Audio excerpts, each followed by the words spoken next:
Fit for Life Radio, episode number 197. We have Will here. What's up? That's Will. I'm Gary. And we have a special guest today. Say hi to Jen Watson. Hi, guys. That is Jen. She is a neuro-muscular therapist. Neuromuscular massage therapist. There we go, massage therapist. So I wasn't sure. And we are going to be chatting with her today. Numerous things to touch on, but she's very well versed. And how long have you been at it? I know you told us. So I've been a therapist for 16 years, but I've been doing neuromuscular therapy since 2016.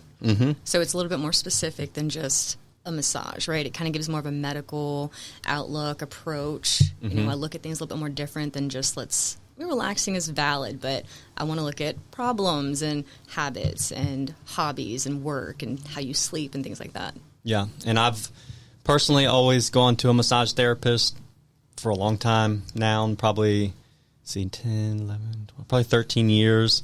So, and, you know, it works, and I like it, and a lot of our clients go, and Jen is my therapist, and, yeah, I'm a big fan, especially when you're active. And multiple layers, right? And most people, I think their first introduction with massage therapy and a therapist is like they went on their honeymoon and got like a soft, beach massage, couples massage. Couples, so and they dude, I remember I did a couples massage on our honeymoon. Is it weird? Dude, my wife had never had one before. And they use so much oil. Just greased up, baby. She hated it. And I was like, no, that's not how they normally are. But anyways. You ruined it for her. But, and not to sit there and, I still think there's also tons of value with that because so many people walk around in this fight or flight state. And even at a bare minimum of benefit, if you just have a massage and it helps you relax, there's a lot of value to that, right? Relaxing takes practice. People on the table, they don't realize that they're holding themselves so just tight. real stiff. And I have to coax them, and I have to talk to their bodies with my hands. If I just say, relax, they're like, I am, and they're not. So I have to push them down slightly and kind of just teach them, and because they don't know what to expect. They don't know what it's supposed to feel like to relax. They just associate it with sitting on the couch, right? Or I'm not doing something, but your physical being really needs to just slow down. I imagine people hold their breath a lot. They just lay there like... They do. They're locked up. That, or if their first time, it's kind of cute because they're like, do I talk to you? And I'm like, if you want to, you don't have to. This is your time. You're paying me. I can be quiet for 6 hours all day long. If you want to just be here, that's fine. I'm doing my job. But, I mean, they just don't know, and then they have this idea that they have to help me. And that's really actually not helpful at all because they want to hold their arm up and hold it. But I'm like, you're defeating the purpose of me working. I'm doing this. Yeah, make it more convenient for you. Right. No. So I had to teach people, from start to finish, how to do all the things, how to get on the table, how to, be under the sheet and the blanket. You have to talk with your hands and show them what they're supposed to do because they have no clue. Because going to places like that, the beaches or the spas in a hotel, I've never done that, so I don't know what the beginnings are, but I just have to pretend everybody's brand new. Well, when I was a trainer at the Gold's Gym, One Life Now, it was right next to a school for massage therapists, or there was one somewhere in that park area, and they would ask us if to basically be guinea pigs for a lot of new people. So I've had a lot of massage therapists, and I've always had a lot of respect because it's always going to be a little bit of a awkward situation. So when you in your early days, I'm always curious, because you can tell when it's like someone's first time, right, and who's seasoned, who's not, because. When do you get over, when did you get comfortable and it becomes you can, because like you just said, that's probably the biggest difference is the assertiveness. When someone's new, you can tell they don't want to, they're uncomfortable, they're awkward, and, so. There was not one moment. It's just realizing that I'm going to meet this brand new stranger. I don't know who you are. I read some information about you, and you have to trust me. In 5 minutes, we're here, and then in 5 minutes, you're on my table. With, you may or not be dressed. Some people want to leave their clothes on because they just don't feel comfortable. Yeah. And that's fine. I do whatever we're comfortable with, but they have to also be okay with someone touching them. And so you just kind of have to take charge of it. You have to be the boss. Yeah. You have to just, this is what we're doing. This is how we're doing it. Please keep the communication open with me. I can't read your mind. I can feel your body when it starts to tense because something's too painful or, you're not relaxed, but you have to talk to me. Please tell me. I don't know. Yeah. Yeah. I never thought about how 0 to 100 that was. With like, you're meeting this person and then it's just like, your hands are on them and this is like, close real quick. When you, as a therapist, for feedback, you realize how specific you need to be with a brand new person, because if you leave something out, assuming everybody knows exactly what you're supposed to do, you're like, oh, like, for example, the word back. If I tell people I want you to be face up looking at the ceiling, you have to pretend everybody's 2 years old, because if you say the word back, they lay face down thinking you're starting with their back, right? And so I'm like, no, you lay here, you look this way, you start over there. So you have to be very, very specific, because once you notice something was missing, you're like, oh, that was my fault. And we run into that coaching. I got to assume, like, you've never moved before, you've never done anything before. And it takes a lot of years to hit that point, to realize I have to really just assume everyone is a 5-year-old and Right. I'm teaching them from the beginning. Break it down. Oh, yeah. And then that just helps you get better. Just to break it down for simplicity, really is all it boils down to. Yeah. Yeah. They don't know, explain it, and then communicate through the and I tell people, too, I'm like, don't they say communication is a key to relationships, no matter the relationship? Absolutely. Same thing with me and you as a client therapist. You need to talk to me. You need to tell me. Because then what irks me the most is if it comes back around that something I did you didn't like, or you But told didn't say nothing. Yeah. Right. And I'm like, I asked you. Yeah, like, please tell me if this is not right or if you feel a certain way or Yeah. So- So like I've been watching Hotel Hell with Gordon Ramsay and food stuff, and the people, they're like, our food's not the problem, but he's like, look, most people aren't going to tell you they don't like it, they're just not going to come back. So the reality is actually, if you're doing them a disservice by not saying anything. Communicate in a way. it. So, but so you started.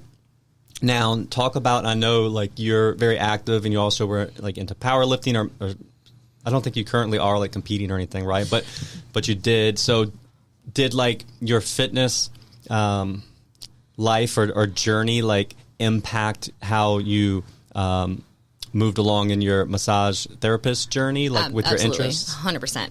I started with CrossFit.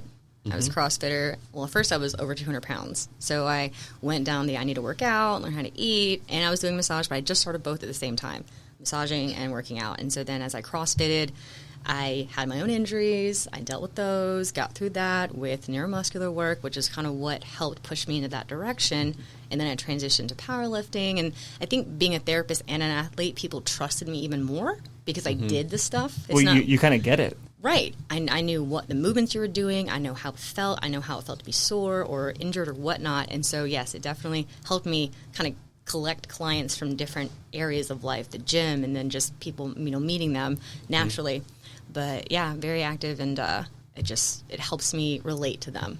And then they're like, you know how to do this. You're doing this, so I trust you. Yeah. So then I imagine you probably got to work with people who maybe they were having a restriction or something holding them back from their activity, and they're looking for help to get back to that, right? So then I'm sure when you help someone do that, it was very, gratifying. Right. With neuromuscular therapy, it's nerves and muscles. It's pain work. I tell people it's thorough. It's precise. It is specific work. Don't expect your whole body. I mean, yes, can I do a whole body massage? I can.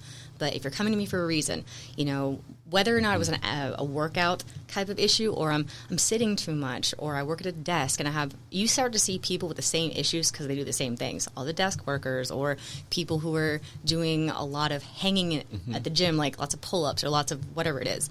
You start to kind of figure out like what we're working and why that's the problem, and I can focus on an area longer and provide better results than just still trying to massage your feet if your neck really hurts or if I really need to work something. So dividing that for clients and explaining to them why I'm doing what, it's like, okay, this is way more beneficial for now. We can come back to other things later. So I like that. And it sets the expectation, too. Yeah. Because then they're not like, well, why didn't you why didn't you massage my legs? Like, when I first started learning neuromuscular and wanting to shift that direction more often than not, people, had to explain, look, this isn't full body. And that's why on my page it says not full body. When I asked you come in, you're like, well, this really hurts. I'm like, what is the problem today? How are we feeling today that I can work on? And then sure, if there's time, I'll touch other things. But if this is really nagging, because I have to listen, you have to listen to people and what they say. It's, what do they keep referencing? What do they keep talking about? They say, oh, do this, but oh my God, this really hurts, and da-da-da, but oh, this really hurts. Well, I'm going to do what you keep pointing and talking about. It's clearly the big thing. Right. So that way they don't feel like I didn't touch what they wanted, but yet I'm also truly helping them. You know, and then as I work people, like new people, I had this lady the other day, and she had no idea what it was going to be like. She just heard to come see me. So I'm working on her neck, and she's a vet, and she's very stressed, and I'm working really slow on her neck and her traps and her scalenes, and I'm just holding things. And she was like, that was like, what'd she say?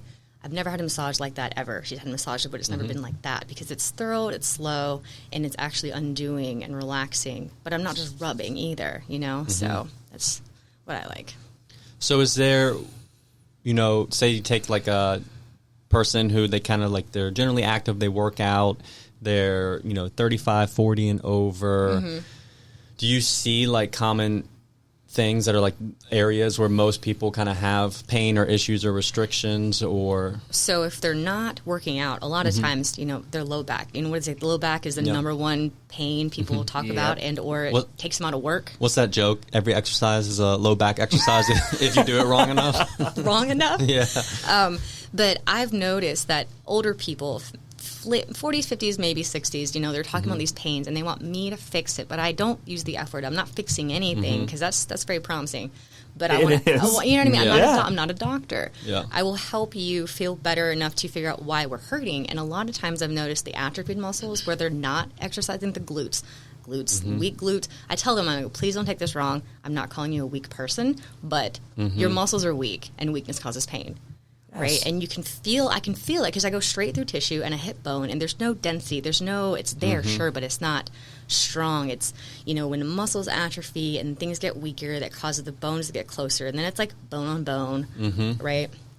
And I go through this whole spiel with them, and I explain to them why their back hurts, or why the something hurts is because you have no muscle strength there. Like, you need to build the muscle to be stronger, to be healthy and not in pain. And then that's when I have to go down the line of, you know, you don't have to be a bodybuilder. And they compare themselves to me because they all know that I powerlifted and I competed and I'm not as strong as you. I'm like, but don't think about that. Yeah, that doesn't matter. Right. You want to be strong. I tell people, you need to be strong for you.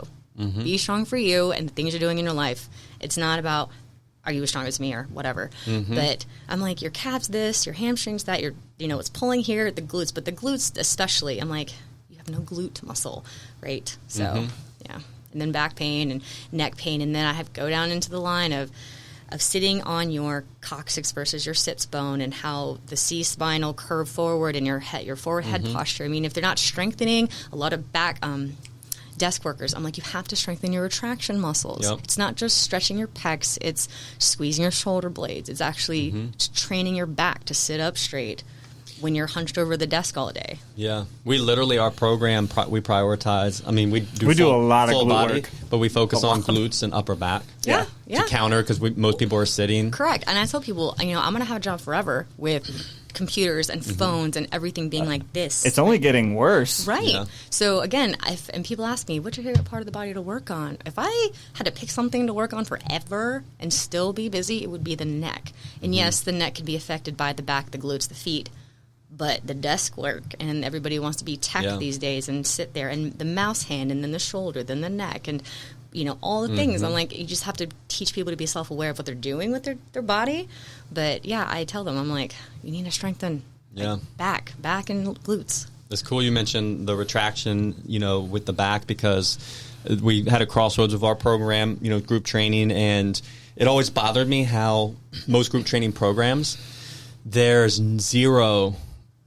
there's very little. There's minimal. There's minimal actual real back work, because most programs, unless you could do chin-ups, which most people, you know, in general population can't, and because of equipment limitations, right? So if you can't do chin-ups, then it's like pressing and, you know, leg stuff, but there was no, maybe you could throw in some like one-arm dumbbell rows. You know, some places have dumbbells, but That's about it. That's about it, right? So that's when we went and we got like cable stations, right? So then people could do some vertical pulling, lat pull downs, seated rows with appropriate resistance, and face pulls, another big one. Just all so that people could actually retract their shoulder blades against an appropriate resistance that's then scalable, right?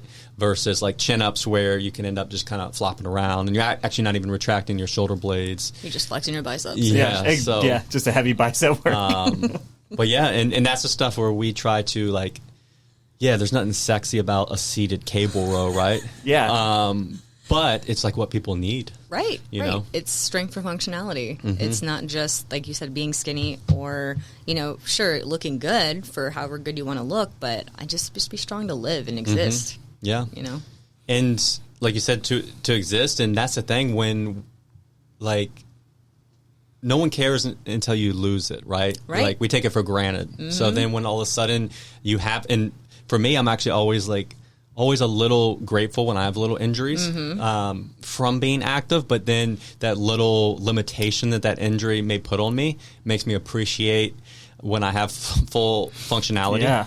And it's just always a reminder to be like, man, this, like you be grateful for it. And then I know, I am on the right track because my goal is everything I can do now and at 39, I want to be able to do when I'm 60 and 69. So, and to maintain that form and function.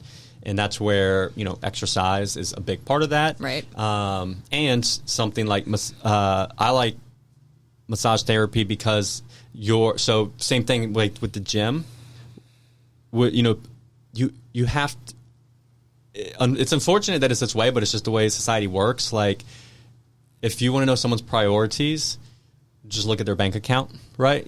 So for me, if you invest in your body and things like that, just the fact that you're doing that, you're now going to prioritize your body more and take care of it and notice things and want to learn more about your body. So that's one thing I've always enjoyed about it too, especially when I'm consistent with it, is I'm just thinking more about my movement and where maybe I do have little pains and, hey, like this can be a little, let me, try to improve something or whatnot. When you're mentioning getting hurt and appreciating not being in pain, same thing for me, except it kind of helps me help people, right? I'm like, I've had that injury, so I mean, it's not the same thing. It's not exactly the same, but I at least understand. I'm like I was hurt too. I've had a neck injury. I fell on my neck doing a handstand push-up. That was the worst injury I've ever had. It was awful. Yeah, that's a rough one. But yeah, so yeah, I learned how to work it, and then you're like, gosh, I can't wait to not feel pain, and I forever will be grateful that I came out of this. Yeah, let's go into that. So, and I'll start it by, we used to do, so when we started the gym, Coastal Strength and Fitness, it was like peak of CrossFit. It was 9 years ago, right? And I was always like, man, like we weren't a CrossFit gym. And it worried me because that was peak CrossFit, right? And it's like, that's what everyone's going to want. So you feel like you need to do those things. So we weren't as confident, but we did do so we would do handstand holds. And also when the gym opened, we had like no members, and then we had like 10 members. So we had a very small pool of people, and we used to do handstand holds, right? Where you kick up against the wall. But then eventually, and there's some benefits, right? Like to where you could, build some shoulder stability and body awareness and stuff like that. But it's like, it's a risk reward. It's a risk reward, right? And then as our population grew at the gym and who we were working with, and you're like, do they really need to be doing that? Yeah, is this even worth it for these people? And then some people can't do it, so then it's like, everyone, the people that can do it, and it starts to create this divide, and there's just a ton of negatives, right? So eventually we dropped them, and then as we switched to new gyms, we didn't do them. But every now and then, some of our old members were like, "Oh, we miss those. Why don't we do them anymore?" And then I have to explain to them what a nightmare it was for us. Yeah. Internally, I'm just like, please don't fall on your head. Like, please don't. It's terrible. Because we're managing a group of 20 people, right? And imagine that many people rotating through handstands, and then there's people that want to do it but shouldn't that sneak in there, and I'm like, oh my god, why are you kicking up right now? And I can't breathe. And the reality is, and we know it can literally be like, we can look at it just like you look at the body as like the muscles and pieces. And like we can look at fitness and be like, hey, your body composition you shouldn't be doing this. But obviously then relaying that to someone, it's going to sound like, hey, Yeah, it's not the best. And, it's just, so anyways, I know, and that's, you also mentioned the injury kind of, you had some success with therapy from it, and that really drove you towards it. That was the injury that clicked for me as far as, A, I'm never doing that again, but B, when my therapist, whom still does neuromuscular work, and she was the only person. So yes, I hurt my neck. I still worked out for 2-3 weeks. Of course, every day it hurt more and more. And then I had everybody at work where I was working before tried to help me, but it always felt like the pain was 5 inches into my body. Like they were like touching my skin, but it was so deep in there, nobody could help me. And so then I went to my friend and I begged her, I'm like, please help me. And she was the only person who could find it and work it. And bank account wise, I'm like, well, whatever. I'll give you whatever you need for this for 8 weeks. If it works, you pay for it. Absolutely. And so then she fixed it. And after that, I was like, I want to do that. I want to do the things that not everybody can do. And I want to like actually truly help people. And, if they come in with pain, if we can lessen the pain or eventually it goes away or we can fix things. Because she taught me what I needed to do to sleep, as far as keep my neck neutral. Like it's not just working the body, it's teaching the client how to maintain that, right? How to sit, how to sleep, be aware of themselves. Excuse me. And I was like, man, this is what I'm doing right here. That's such a cool piece of the puzzle because most experiences with massage are go in, you get massaged and it's relaxing and then you leave. Yeah. And that's it, and you're not really taking anything away from that other than like, hey, I had a relaxing hour. I might feel great today. But that can be super helpful. It is, but there's also a certain point where I'm not a doctor. I'm not a nutritionist. So I'm not going to tell you what you should be doing. These are some suggestions that I would recommend you. There's all the verbiage, right? It's go to YouTube. YouTube has all the things. Google these exercises and see if they help you. Nutrition-wise, I'm like, well, I eat blah, blah, blah. This is what's helped me, blah, blah, blah. So I can never tell them what they should do because, it's not my scope. But I highly suggest you should look into these things. Yeah. Because they're like, what should I do? What should I do? I'm like, well, this is what I suggest you should try if you want to, but I'm not going to tell you this is it. Yes. Yeah. And what was your injury? Did you like break your neck or was No, but so I had a few injuries, but the worst one was my neck. So first, the strength portion was strict press, like max, and then the Metcon was handstand push-ups. Oh, So no. So you're like pretty exhausted from the overhead So press. I came down on my head, and it just, I didn't break anything, but I spasmed at my neck, and then as the weeks went on, I didn't want to go to sleep, didn't want to wake up, didn't want to turn my head. Working was fine. Didn't work out for 3 months because I didn't realize how much neck was involved with abs and running. With everything.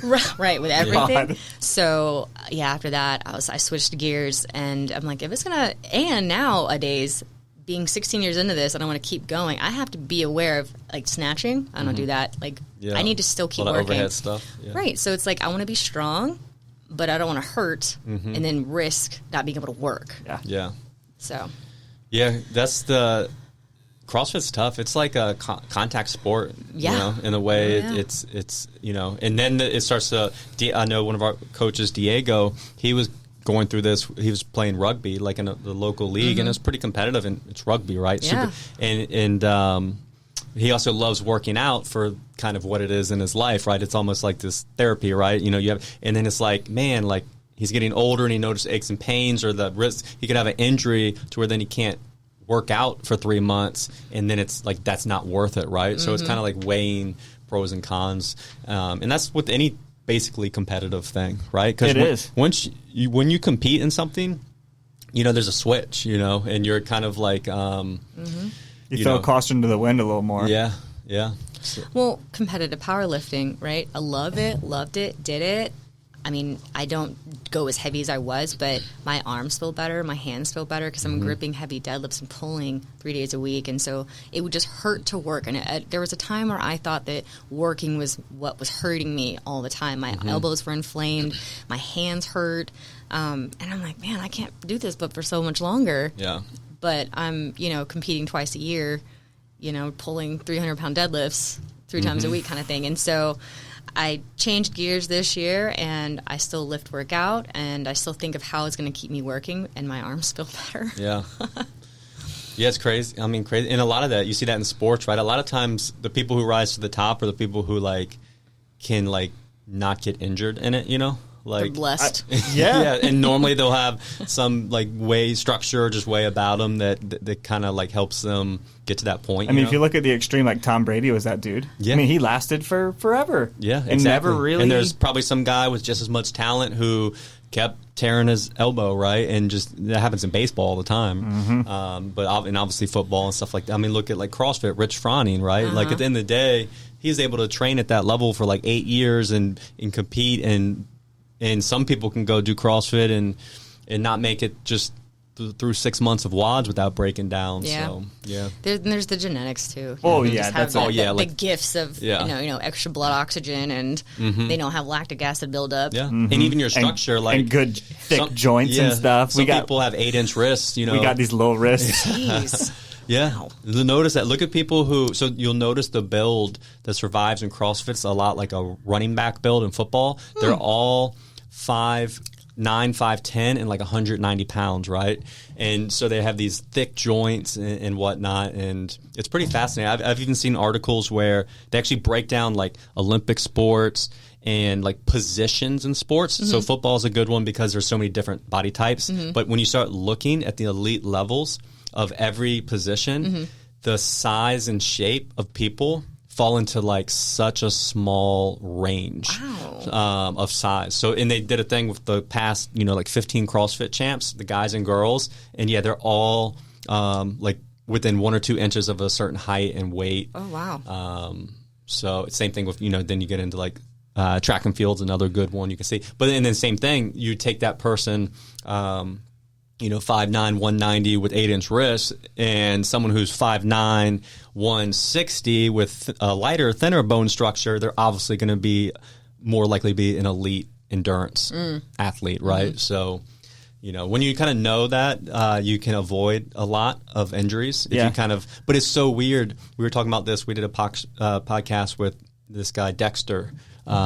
He does like a lot of running around here, and he's naturally like thick and muscular, but then so all that came kind of easy and natural, so he pursues running because it's kind of like this challenge, right? And then you take someone like myself and even Diego more so, he can go not run for like 9 years and then go do like a marathon at like a 6-minute mile pace. Dang. And he's obviously built to run, but then he's like, I want to build so it's funny how like our interest will like chase the thing we're not really made for because we take for granted what we didn't really have to work for.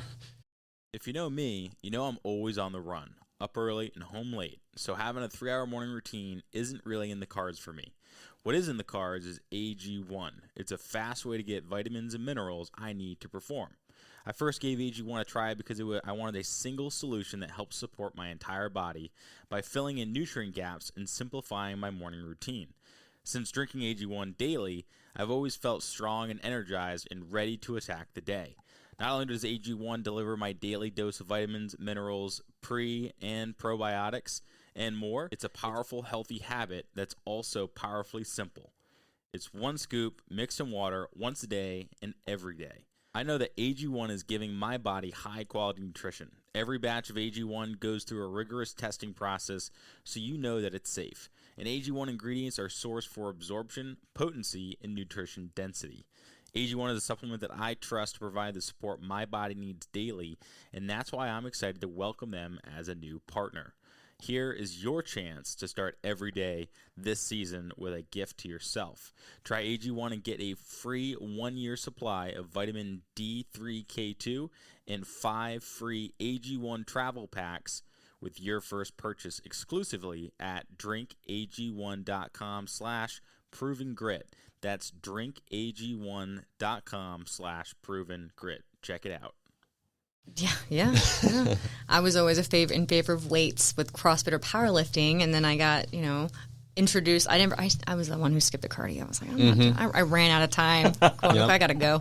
But then this year, my fiance is running, and I was like, I'll go run with you. And I was like, surprisingly, kind of good at it. The breathing part needed work, but as far as the endurance and my body feeling. I'm like, all right, maybe I can do this. I ran my first half marathon this year. Dang, okay. I know, my very first, and it was like 2 hours. I don't know what good or bad is time-wise. I don't either. And so I'm like, I ran it. My client's like, what did you run it in? 2 hours and 24 minutes or something. They're like, that's so good. I'm like, I finished it. Yeah, that's real good. And then so now I did like a 5K and a 10 miler, and I'm doing 2 5Ks next week with Dang, him. I know. okay. Well, so he's doing marathons. And so maybe one day in the future I'll do a marathon with him. Maybe like Japan or something. Yeah. That'd be Make sick. it count. Right. Yeah. One and done.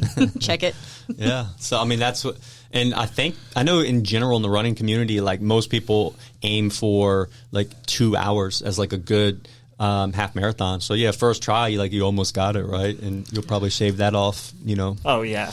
pretty easily. So, but who's the guy? He just broke. Kipchoge? Yeah, he did. When you see those numbers and you do the math, It doesn't even make sense. You don't feel like you're good like enough. he did basically a 2 hour marathon, right? Correct. I have him on video actually because we were there for the Oh, were Berlin you? Marathon. Wow. We were. Oh, We were nice. there, and I recorded him running. And you see how fast they're going, right? In person. He's a 4-minute miler, but he also has the high blood oxygen. He's one of those people who can just keep going Yeah. and not stop. But the pace is nuts. Yeah, they're running like it'd be like a Dude, that's a 4 minute mile for. It's a 1 minute 400. Yeah, so that's a good clip. If you're listening and you want to understand, go try to run one lap around a track, so 400 meters in a minute. Oh no! and then maintain that for a whole marathon. Doing that for 2 hours. a marathon, which is how many laps would that be technically? It would be 4 is a mile. 26 times 4 essentially. This would be like right? 90 laps around a track. No, it's more than it's like 108. Oh my god! And I used to run track in high school.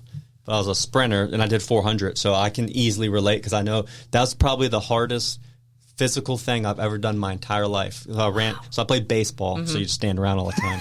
And I was really fast sprinting, and then I would watch the track team. I was like, I know I can run as fast as those guys. So I went out and ran, and I did good. And I was doing like 200s, and this was indoor track because I had baseball in the spring. But then one time at a meet, they were like, we need someone to run the 400. Like the normal person we had, Cunner, he got hurt. And I was the type, I was like, I'll do whatever anyone asks. So I was like, I'll do it. And it's like, yeah. So I was like, it's just a sprint. You run as fast as you can around the track. And I just was not prepared. Oh, man. You hit about 200 meters. Dude, it's rough. And, I gutted it out. And I just remember that feeling. It was it was rough. Yeah. And in high school, I think like elite times, I mean, the world record's like 48 seconds, somewhere around there. So if you're running like under a minute, that's pretty elite in high school. And I think the elite people get close to like 50, 52. But so running a marathon at a pretty clip. elite time for a 400. God. His pacers were the car. Like the guys were on the car with him. There was no pacers with that man. Yeah. Do you get a lot of runners with your practice? Honestly, a lot. It's a mix. Like I just worked on. I don't know if you know who Ben Carr is. He's 757 Rock. Oh yeah. Oh yeah. That's where my mind was first going. Yeah. So I just saw him last week. He just ran. I don't know if you follow him on Facebook or not, but he just ran his first marathon. In Richmond. And so he came and saw me a few days beforehand, and I just kind of prepped him up for that. And, I mean, it just depends on the season and who it is. So is it a lot of somebody? When I was in CrossFit, I saw a lot of CrossFitters. I still do have some people that I used to know from CrossFit come see me. I still have a power lifter or two come see me if they're going to compete soon. They come see me. They want to see me like right before their competition, which is fine. And then, I mean, runners, if I were more active in getting to know people in the running community, then sure, I'll probably see more runners. Because remember, if I'm doing it and I'm also massaging, then I understand it. So, it just depends. I don't sit at a desk all day, but I have a lot of desk people. Yeah. Oh, I bet you do. So how many people do you get that aren't super active? Like, is that a pretty large percentage? Yes, actually, majority of the clients I see are not crazy active. I mean, a few, sprinkled in, they go to the gym, but they're not. You would think I'd have like a whole week of athletes. I really don't. Yeah. I have the average person, right? And are they seeing you essentially? Is it like, because do they have like a major pain that they're like, I have to fix? Or is it more just like something's not right? Yeah, neck, shoulder, the hot spots, the low back, the neck, the shoulders, and I can kind of tell them, like, do you work at a desk? Oh, yeah, I work at a desk. It came also when COVID shut everybody down and they had to work at home, their desks were no longer desks. It was a stack of books on a table or the couch and the ottoman and all these really crazy positions. And I'm like, you need to bring your screen higher to you. Let's see, I have people who have, a leg issue because as we talk and I get to know them and what they're doing, it's if you ever notice the streets are kind of bowed, right? So if someone's walking their dog on the same side of the street all the time, the dog leash is on the same side all the time, and the street's uneven, then they're walking uneven. Their hips hurt. Their foot. That's you, ma'am. You know what I mean? You better check it. It's always not just nothing. It's something you're doing all the time, right? So I have to kind of figure out what it is you're doing because you think it's nothing, and I'm like, well, that's. I ask the questions, and then on the table, is when everything comes out. They're like, I didn't do anything, or what'd you do? Nothing. And then on the table, they're like, oh my God, last week I did blah blah blah. Or like 5 years ago I got in this car accident, and it has nothing to do with today. I'm like, yes, it does. Yeah, people forget. Yeah, we get that. Like I had a guy at the gym that I was like, do you have any prior injuries or anything like that? He's like, nah, I got a knee, but like it's mostly good. And then, like, we start doing something. He's like, oh, like, I injured my back a couple years ago. And he, like, tweaked his back a little bit. And I was like, damn, man. But see, the body remembers. And because I'm touching them, they're like, oh, yeah, that's right. Because they remember when it's touched. Yeah. And that's how it triggers. Because they're not going to remember everything. And people think that something happened 20 years ago has no effect now, when it really does. Oh, God, it really does. Oh, yeah. So let's talk a little on, like, muscles and... Like, correct me if I'm wrong. This is like my understanding, and like, so when people, so a lot of times, so what happens is, so a lot of times people have like pain, or they think that, or they get tight and they can't go to certain places.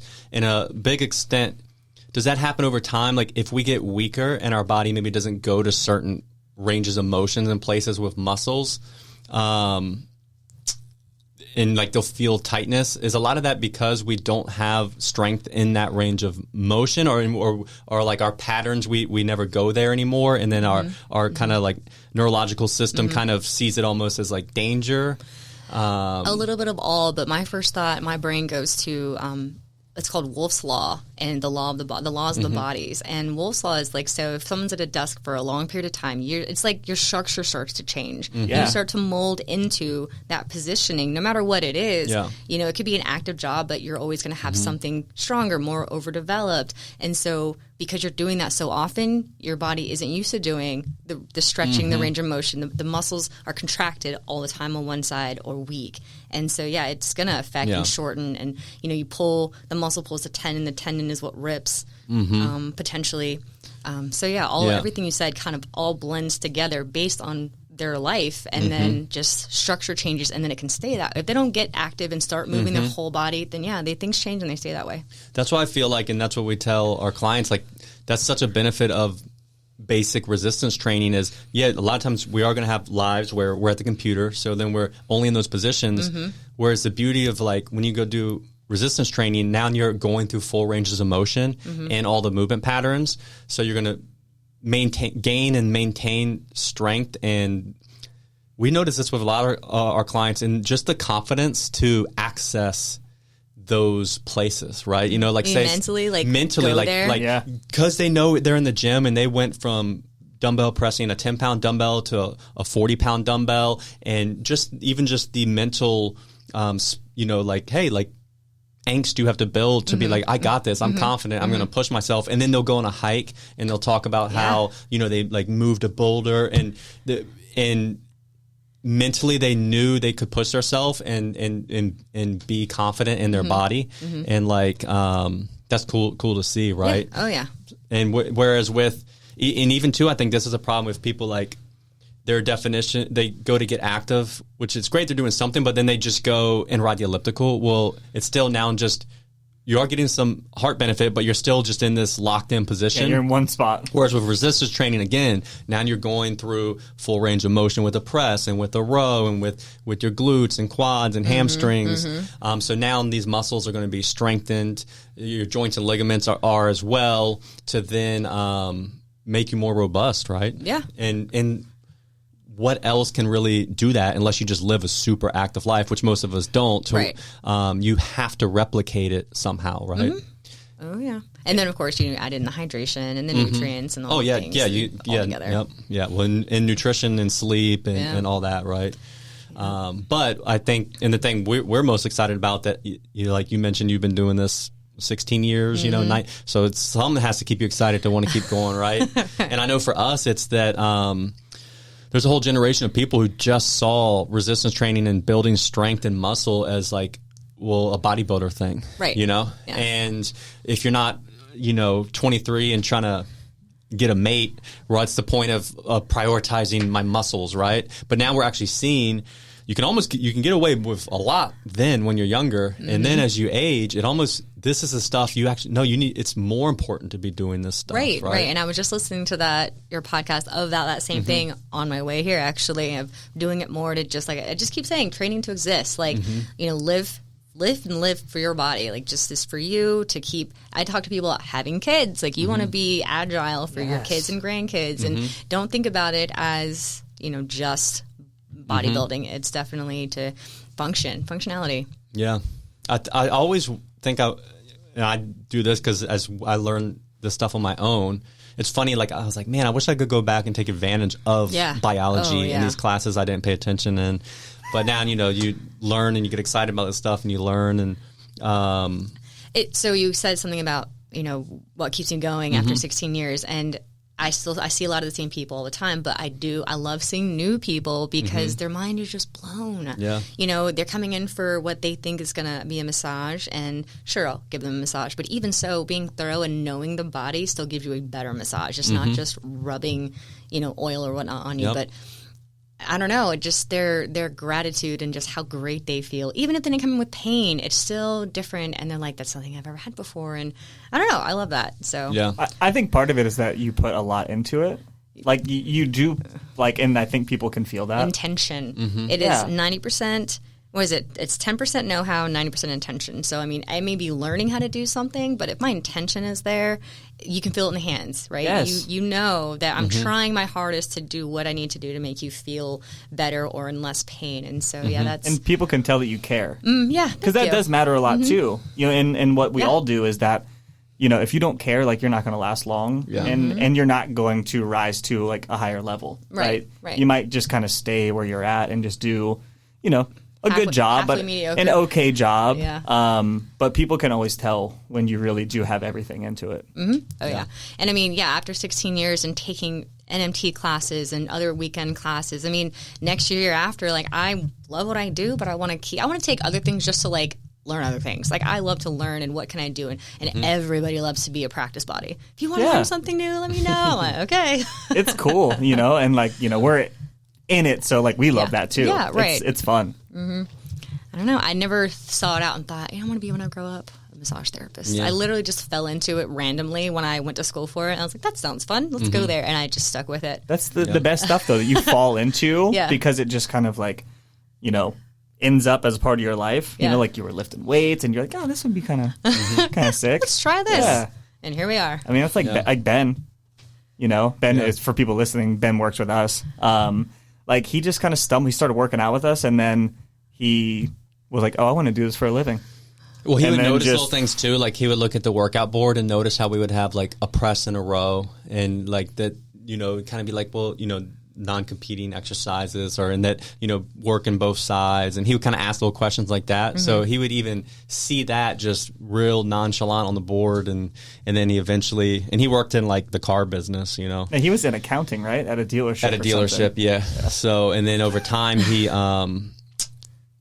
and then he was like, oh, I think I want to do, be a trainer or whatever, and he just kind of said it offhand, and then a week later he's like, oh, I got a certification, I'm studying for, and then he quit his job instead of personal training. Yeah, he's quit his job. He's like, I got a job at the Anytime Fitness in Williamsburg, and then I was like, oh man, but then I could see the way he works, and this is where, and I'm sure it was the same for you, and even now, I know all this stuff, but the way his body can see anatomy, it's it's on a different level, and he had it from early on. Yeah.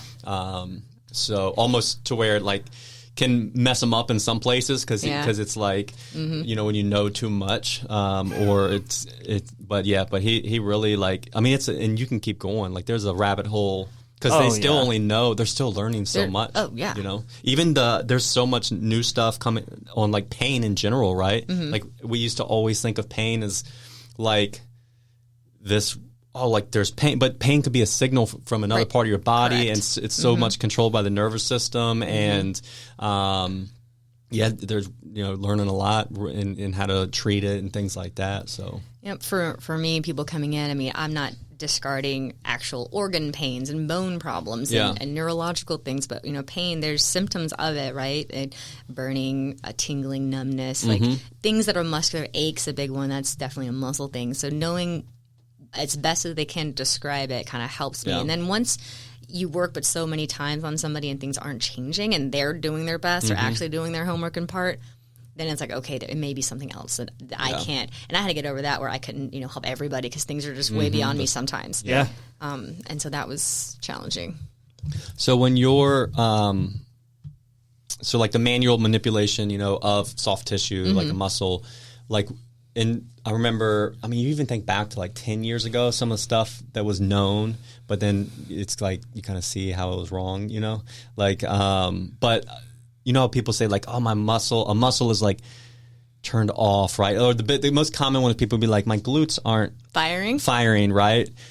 But I feel like if you like go squat or do something that's like leverages your glutes, like they have no choice but to fire. But what kind of happens with that where like maybe someone does have an issue, you are able to kind of provide some manual manipulation that then gives them relief? Is it like, is that something going on with the like kind of like what kind of like the technical thing that's happening, right? Like, is it providing like, is it like getting blood flow? What I'm doing for them, helping whatever it is their issue is what you're asking? Like, yeah. So yes, we are.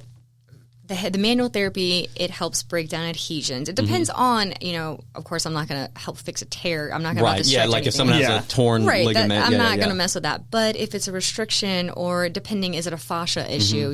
Your fascia, I tell people, it's the tissue between your skin and your muscle. That kind of like a sheath. Right. And if people still don't know what that is, I'm like, it's that white stuff you pull off raw chicken. Yeah. That's a good way to put it. That's what it is, though. And so it's your connective tissue. And that's when they say, oh, everything's connected. Well, it is, but that literally is through your entire body. It's like an internal spider web. And so is it a restriction of fascia? Are we just so bound down that our muscles can't even move? So we're breaking we're micro tearing typically. When people are like, oh, it hurts so good, right? I'm micro tearing the fascia because we need to break it down so then it can bring blood in, and then we move it around to kind of help the just get everything flowing, and then you release the muscles because they can have the trigger points, and those trigger points could be what's causing the pain they feel.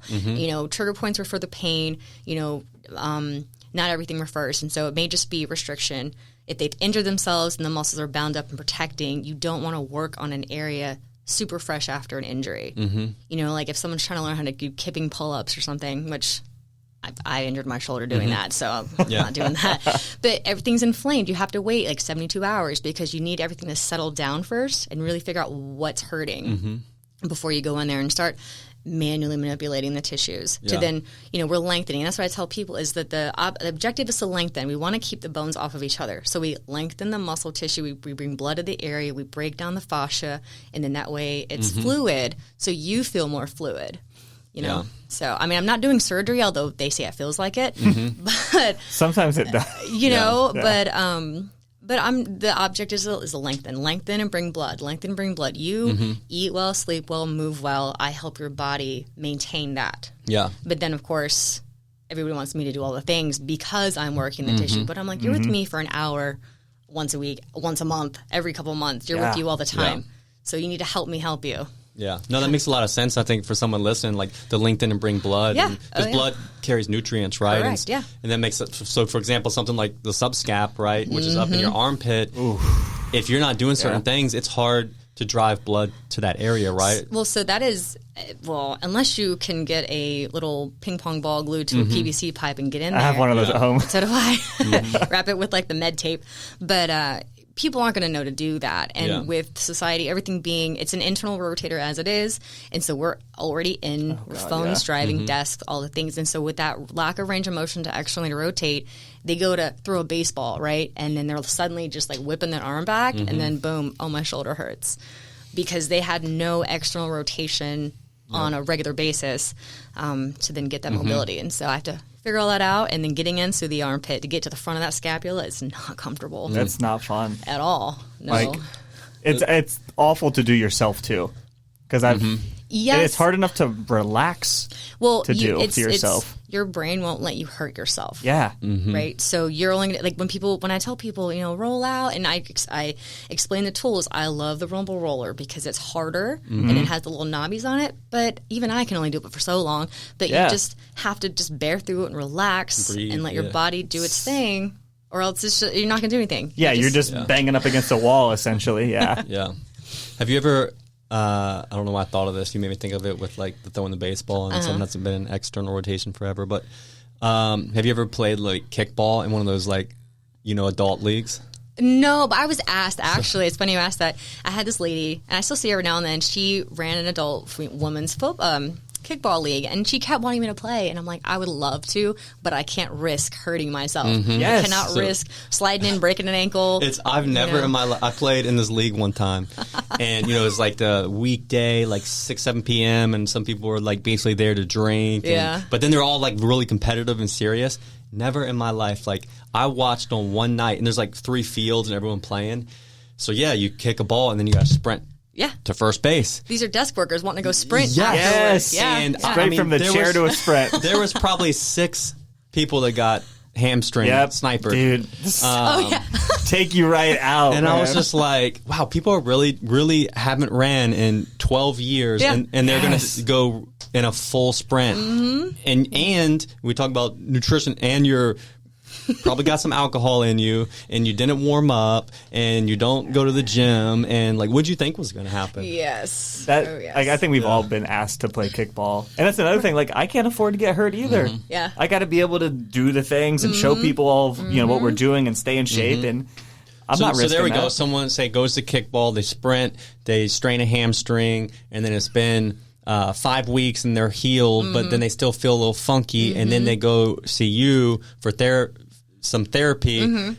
Essentially, that can really help. So maybe a lot of times you have where like you have an injury, you heal, everything's actually fine, but then there's like scar tissue and then even like maybe the brain's trying to protect it, so it's actually sending pain signals to basically prevent you from going there, and then you get in there and dig in, and it can almost help the brain relax a little. For the brain's not going to relax using the D word with the dig. I don't dig. I don't tell anybody I dig anything. At first I was like, D word, did I say what I thought I said? No, dig. I don't tell clients I fix them, and I don't I don't say that I dig, because then your brain's like, oh, this is going to hurt. Yeah, she's going to go deep. She's going to okay, so, and then we're touch my bone. But I mean, deep. So the deep and the dig people are associated with pain, and that's the thing is I don't want to come across as an automatically painful therapist. Well, because then there's a response of like, oh God, I got to get ready for this. Well, it's fear, that too. They tense. Yeah. And then I've also told people, because I really hate when people are like, you can go as deep as you want. Like, no, that's not going to happen. How it works. It's not more is better. Yeah. But it's true. What is it? No pain, no gain kind of thing. That's not true either. Yeah. So we hate that. Right. Well, so do I, because I'm not about to kill myself to work on you and then 5 other people. Yeah. But either way, it's not good for your body, because if I'm going in with my elbow and I'm straining to do that, and you're straining because it's too much, and then you're fighting me, we're literally not going anywhere. We're fighting each other. It's not productive. Correct. And so I have to teach people that I'm like, please just trust me and let me do what I do. And then we'll talk afterwards. But yeah, I don't dig. Yeah, no digging. No digging. Isn't it crazy though that people will think like if it hurts, like they'll literally seek out a massage therapist to be like, if it hurts them more, that's how they judge like how good you are. No, not at all. That's so nope. And I tell people, it's thorough. The reason why it feels so painful, and just because that's what it is, it's uncomfortable, is because it's a level of tissue that was never been touched. It's not been worked on. You've been doing the same thing, exercise, working out, working, whatever it is, but you've not gotten your body manually worked on to undo the things. Then yes, it's going to be, and I don't try to put it in people's brains that this is going to be painful, this is going to hurt, because then you're hyping their psyche up for a terrible experience. So it's going to be uncomfortable. Please tell me, please talk to me, because your 2 could be your 10. Right? So I need to know what I'm doing to match my work intention and pressure with how it's feeling. We need like number scale, 1 to 10, no more above a 7 type of thing. So that's where I go with that. To still be therapeutic and work, but I don't need people telling the whole world that, you know, Jen beat them up and all of these. And when people tell people about me, oh, it's not that kind of massage. You know, she hurts me. She does all these negative connotation words. I'm like, stop telling people that. Yeah, because that's not what I'm doing. Right. Yeah. Actually, I'm the middleman. You're coming to me in pain. Yeah. I'm not hurting you. Yeah. So what's the cupping stuff? cupping is negative pressure, so that's, you know, with the purple circles. I don't like to really leave those on people. And some people don't want it in the summer because of the purple circles. Yeah. But I like to use them dynamically. So there's different types of cups. There's silicone, there's plastic, there's glass.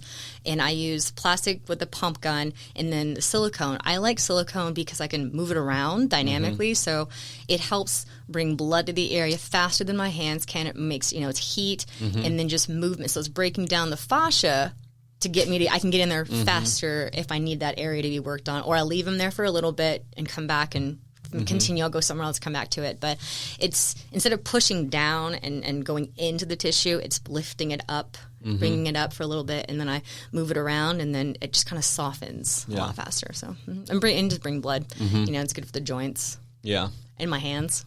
It's interesting. That's what you see it online all the time, probably because it's so visually, you know, like where people will show, like after they got cupped, all their purple circles. Purple circles. I mean, and it's suction. I mean, it's essentially a hickey, but I mean, it's, I mean, that's what it is. But it's just, it's blood. You're bruising the tissue, right? And you can leave if someone has like the pump where you can manually pump the suction as hard as you could possibly want it or get it.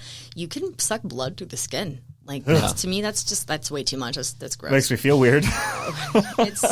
I mean, learning how to do this stuff. Even on myself, I've left little blisters because you're pulling lymph fluid through the skin. If it's there long enough, if the suction's hard enough, so you have to be mindful of how long they've been there and not, you know, bruise people, because then they're going to panic and then you're going to get bad reviews and people will not want to come see you. Yeah. So, yeah. I don't use them all the time, but I use them on depending on who I'm working on and what I'm doing. Yeah, it's a good tool. Yeah, exactly. It's a tool. Yes. That's where you always feel like when people, we see this all the time, and especially the diet world, like they make their identity a tool, and then I'm like, now you just limit yourself so much, you know? So for example, people will be like, I'm keto, you know, like, and it's and it's like, man, but when you tie yourself to that, you can never actually then that becomes your identity. What if if you're a coach and you only coach people to eat like low carb keto, but then you get, you know, maybe someone who would benefit from some carbs or whatever, or just it's not sustainable. Like, but now you can't actually go in your toolbox because you've kind of like made yourself this like, this is who I am, right? You limit yourself to like one tool. Yeah, yeah. Whereas, like, imagine I guess what I'm saying is if you just did cupping. Yeah, like that was the only thing you did. You couldn't go nowhere else, right? So, like, you can only help so much with that, I feel. Yeah. That's true. I mean, yes, and I do like to have tools. Also, you don't want to overuse the tools either, because people are paying for your hands. They want the touch. Yeah. People want to be touched, and to just always use all things but. I mean, I wouldn't want that as a client.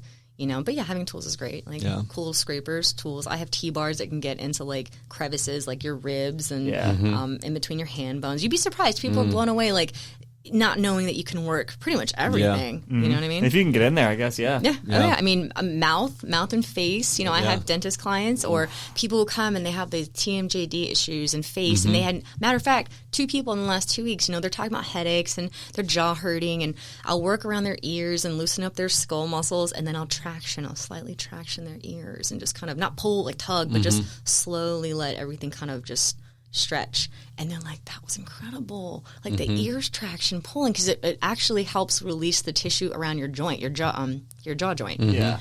And so because of the talking and the eating and the chewing, all that gets tight. Yeah. And so you just kind of you're mind blowing the things that people never I could knew. use a good ear traction. Yeah. You can traction it yourself. I guess I could, yeah. It's better when someone else does it. Light some candles. Yeah. Just I don't know if I can get Whitney to pull my ears. Yeah. It might weird her out. Nah.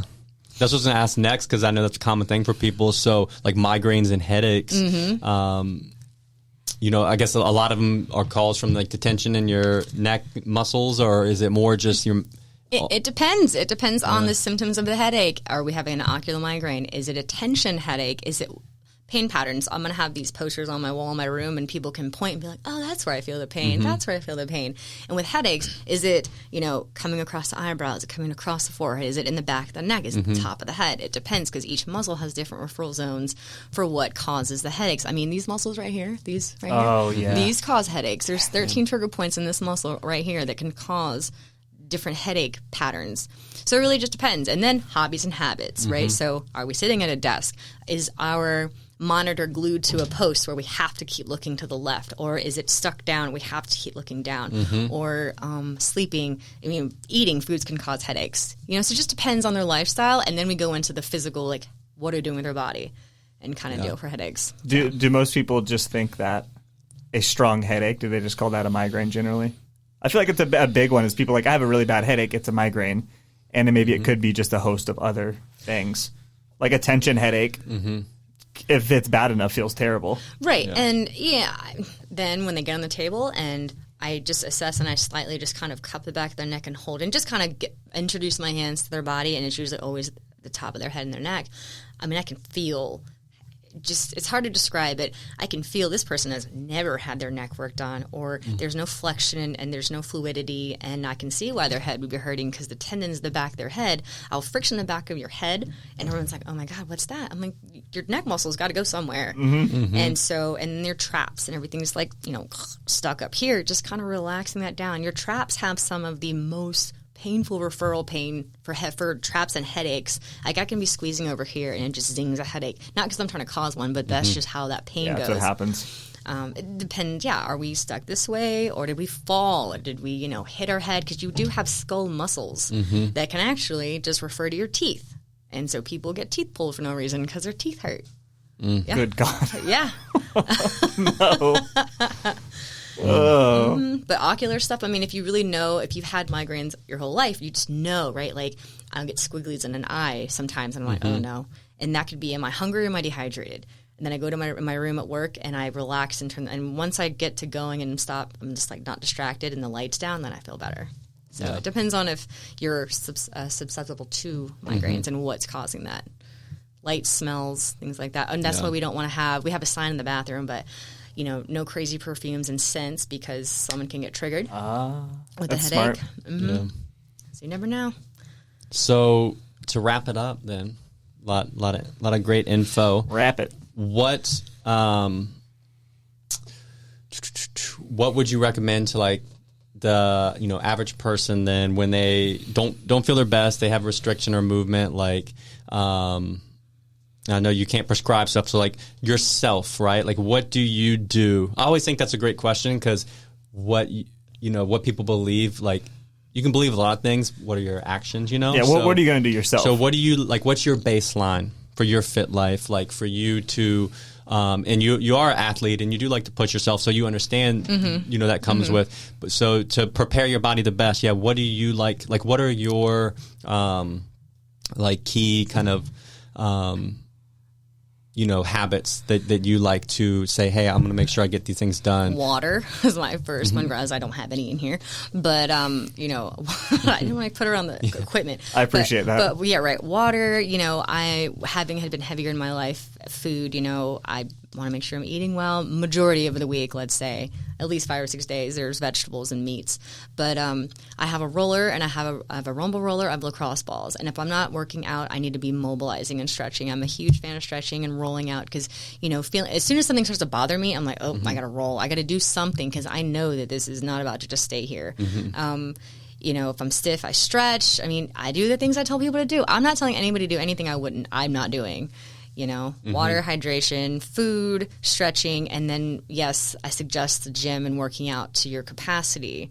You don't have to go power lift, but, something better than nothing. Yeah, because I think a lot of the key thing with exercise is like know your goal. Like, people need to write down their goal, right? Because you could see something and think, hey, I'm going to power lift, which is awesome. I'm going to CrossFit, which is awesome. But they also could have the risk of, you could hurt yourself and now you can't do anything, right? And then if your goal was to just support a healthy lifestyle and then now all of a sudden you can't go for 6 months. So, I think there's so many different options for exercise. So first, if people, hey, what are you trying to accomplish? And personally for me right now, because I CrossFitted, I powerlifted, I competed, and those are some very disciplined goals for a short amount of time. But right now, all I'm thinking about is just being able to keep working. What am I going to keep strengthening and doing to just keep working without pain? Not that I'm hurting, but just, I'm not competing with powerlifting. I'm running, with Curtis, we're running, and I'm actually starting to enjoy that.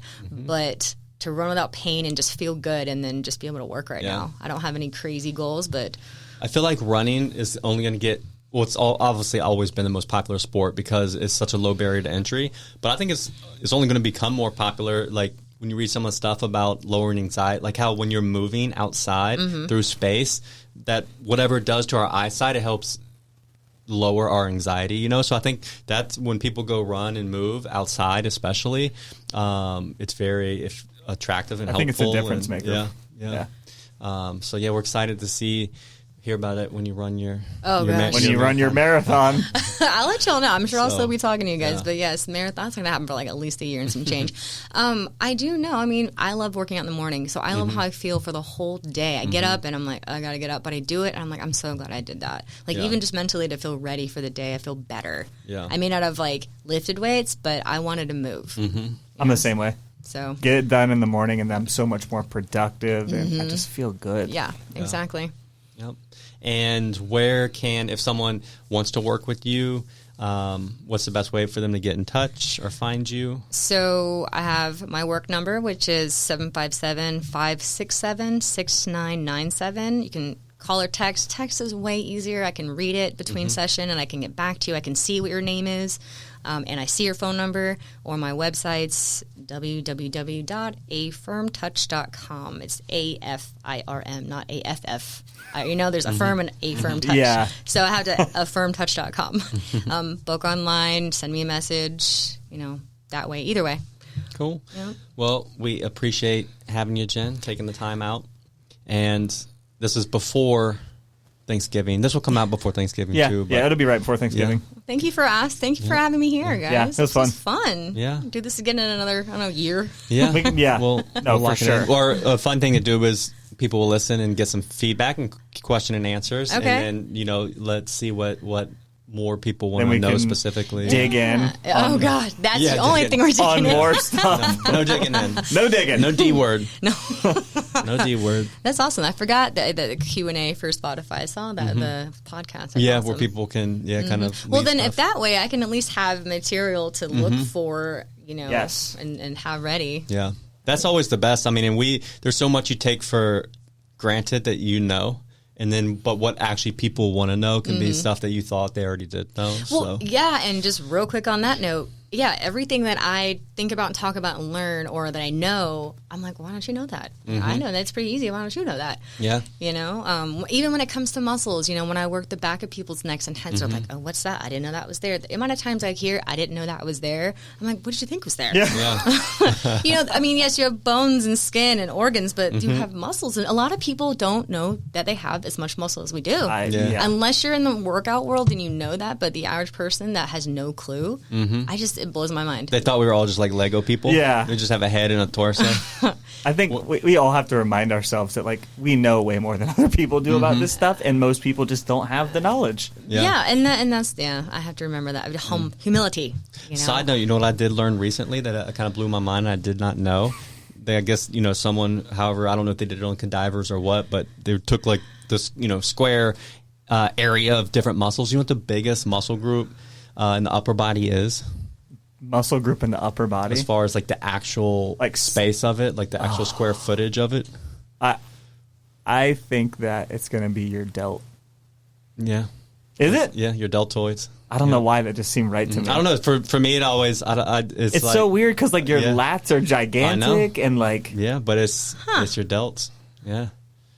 But you think you have your front, your medial, and then the rear. And so did I tell you that I took a human cadaver class? No. In 2018, I went to a 5-day human cadaver class, dissection class. I dissected a cadaver for a week. So fun. It was amazing. Everyone's like, that's disgusting. Did you smell formaldehyde for 3 weeks after? Not actually, no. It was such a well-ventilated room. Okay. I was in Florida, University of Florida. Their cadaver lab was huge. And so some of the students on one side of the building or the room had like their cadaver for the whole semester. We just had one fresh one. And I never would have thought to pull off the entire deltoid and open up. I mean, I was thinking like, well, your traps are really large and your lats are really large, but your deltoids? Yeah, and the second biggest is triceps. What? Yeah. I'm blown right now. What? Yep. Third Why? Is it surface area? volume. The Volume? Okay. The All volume. right. And the third. Like, part of me still doesn't believe it. Yeah. The third is pecs. Yeah. Then lats. Are they just like way thicker than your lats are? The density. I mean, I do work on them, and they are pretty thick, but I would not have thought. Yeah. Well, I mean, your anterior trap. So your trap is broken down into 3 sections: your anterior, middle, and posterior. And so, I mean, their anterior is not very big, and it's pretty thin, but it rolls forward and gets really tight. Yeah. As it spreads out to your AC joint. And then the lower body's more what you'd expect. The gluteus maximus. It's about an number inch, one. about an inch and some change thick. That one muscle. Yeah. I got that part of the area. That's a big, Oh, yeah. it's a big boy. So there you go. If you're listening, hopefully. Delts. I know that deltoid triceps. Mm-hmm. I never would have guessed. I Me know. neither. I mean, you could almost say that the fact that triceps are number 2 is almost more shocking because you know people think of arms and they're like smaller muscle groups, you know. Yeah. But yeah, Damn. Wow. that's I got to think about that for the rest of the day. just walk around, flex your triceps. Flexing on people. So there we go. Your body is made up of muscles, and you have a lot more than you realize. So. Yes. No matter if you That is want how them you or move. not, they're there. All right. So we appreciate you for listening. Have a good, great Thanksgiving. Remember, it's just a day or two. Yeah, enjoy it. And what are you most looking forward to, Will? What dish? Oh gosh. Mashed potatoes. Mashed potatoes. Every time, dude. Just mashed potatoes, Just- some butter and Just cream. garlic mashed potatoes. What about- I'm a sucker for it. I don't know. Yeah. Oh What my about you, God. Jen? Oh my god, the stuffing and the cranberry sauce. I'm talking cranberry sauce out of the can. Like I want to see the ridge lines. Yeah. That's the good can. stuff. Yes. Don't try and make it. Don't boil your own cranberries. Crack open a can and pour it out and let us just take Yes. a slice. Exactly. Those Thanksgiving stuffing and There we cranberry go. I do sauce. love stuffing, but I don't know. I don't really eat mashed potatoes ever. I don't know why. But it's fantastic on Thanksgiving for you. It is. Yeah. It is. My mom's mashed potatoes are just banging, so. You feel like the older you get, the more Thanksgiving rises up as like the best holiday. I mean, it's good. Like you don't I have like to get it. gifts for anyone. You just get to eat. You get to eat and see your family. You get to be grateful. Mm-hmm. You know, I love it. it's a good holiday. Yeah. All right, no pressure. So let us know. Let us know if you have any questions for Jen. Yeah. So we can do another one down the road, and then also let us know what you're most looking forward to for Thanksgiving. All right. Thanks for listening. All right. Catch you next time. Bye. As always, thanks for listening, guys. If you want to learn more, check us out at coastalfitnessva.com or garydeagle.com. We'll see you next time.